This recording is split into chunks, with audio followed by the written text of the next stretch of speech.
Planning a responsive design can be a frustrating and time-consuming practice, especially if you've never designed outside of the desktop before. Responsive design is still evolving, and there aren't many established best practices around planning for it, so it's likely that you'll evolve your responsive design workflow over the course of several projects. Now, obviously, each project is different, and there is no one-size-fits-all responsive solution. With that in mind, I do want to go over a few things you need to consider when planning for responsive design, and hopefully provide some insight into how adopting a responsive design workflow is going to disrupt many of your established processes. One of the first things that you'll realize when planning a responsive design for the first time is it's all about the content. Content strategy has gotten a lot of attention lately, and my guess is that responsive design is about to take that focus to a whole new level. You see, at first glance, responsive design appears to be about designing for multiple screen sizes. However, once you begin mocking up content over multiple screen sizes, you quickly realize that changes in content placement can dramatically impact a site's effectiveness. That's why I recommend starting every responsive design by creating a content inventory, and then giving that inventory a hierarchy.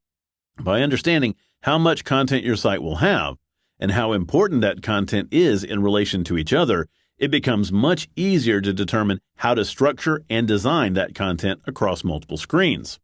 I've also seen many projects where designers start out with a desktop version of the site and then begin planning how a mobile or tablet version of the site should look and function.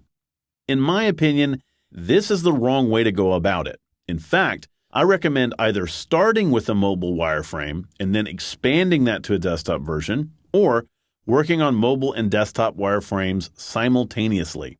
This is more effective because it forces you to be more focused regarding content and how that content should be presented.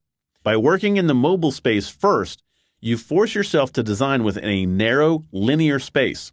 These restrictions help you refine what's really important on the site and how that content should be presented. It also helps you plan the initial structure of the page, as you're more likely to understand how that content's going to change across screen sizes. This approach also allows you to start thinking about how mobile device capabilities can help create better experiences with that content, instead of trying to tack on those features later in the design process. After you develop a content strategy for the site and initial wireframes for mobile and desktop, it's time to start thinking about breakpoints. I've seen some designers obsess over a matrix of device screen sizes and develop a long list of breakpoints to ensure they're supporting a host of specific devices. Now, that approach is time-consuming and costly. It can lead to unrealistic expectations about device support, and it ignores the fact that the diversity of screen sizes will only increase over time.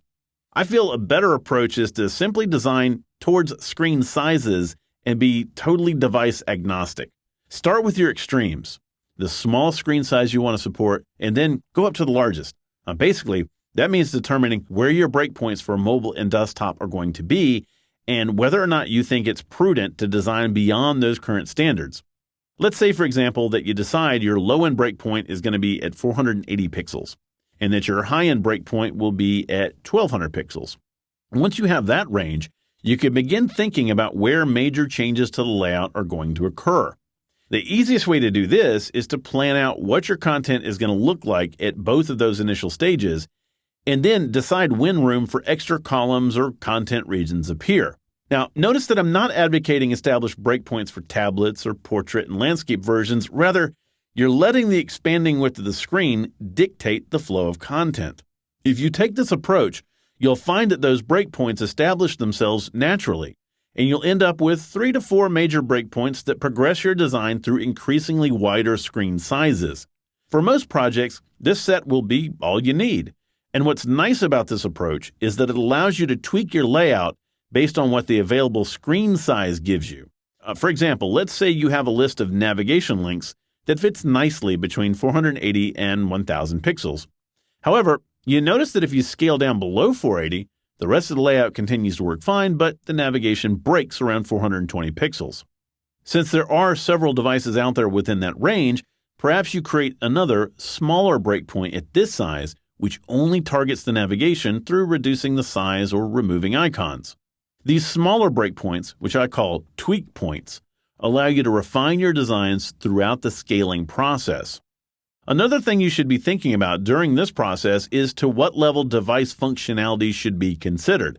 Since smaller layouts lend themselves to smartphones and tablets, it's important to start thinking about when and if it's appropriate to include device-specific capabilities like geolocation, instant messaging, and touch sensitivity.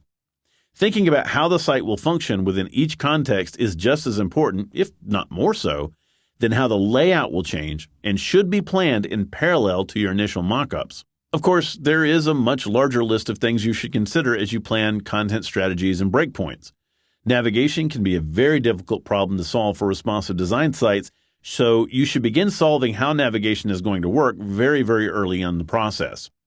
It's also helpful to create consistent coding standards for how content should be structured and how that content will be styled across media queries. This step is more important for larger projects or team-based environments, but establishing standards at the beginning of a project forces you to focus on being consistent throughout your site, which is crucial for executing responsive designs. Finally, by considering all of these factors at the very beginning of a project, you can ask yourself a very important question. Given the goals of the site, the content involved, and the desired user experience, can you create them all within a single document structure? Often that answer is no, which will force you to either redefine your goals, modify the site's content, or realize that an application or separate mobile site might be a better way to go. Just realize that planning a responsive design is not a simple process. Like anything else, it will get easier the more you do it, but be prepared to hit some unexpected roadblocks as you start out.